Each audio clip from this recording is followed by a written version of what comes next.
গাছ ভর্তি থোকায় থোকায় ঝুলে রয়েছে আঙ্গুরের মতো নানা রঙের ছোট ছোট ফল। ফলটির নাম মালবেরি। এই নামটি হয়তো বেশ অপরিচিত, আসলে এটি তুঁত ফল।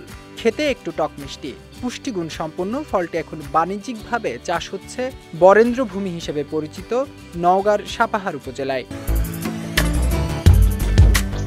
জাতীয় যুব পুরস্কার প্রাপ্ত তরুণ কৃষি উদ্যোক্তা সোহেল রানা তার মিশ্র বাগানে বাণিজ্যিকভাবে চাষ করেছেন বিভিন্ন রং ও জাতের মালবেরি।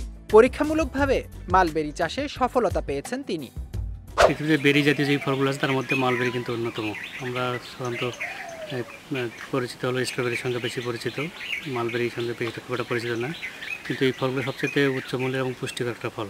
আজকে একটা জাত ছিল আমাদের যে রেশম চাষের জন্য একটা ছিল তুঁত গাছ, এটারই উন্নত একটা জাত এই মালবেরি, যেগুলো আমরা ফলের জন্য চাষ করছি। এখানে আমরা বিভিন্ন দেশ থেকে সংগ্রহ করা 8টা জাত এখানে আমরা করছি। এটা লাভজনক এই ফল চাষে সব ধরনের সহায়তা দিচ্ছে জেলা কৃষি বিভাগ। সাপাহার, পোষা এবং অনেক ক্ষুদ্র উদ্যোক্তা এই মালবেরি চাষ করছে।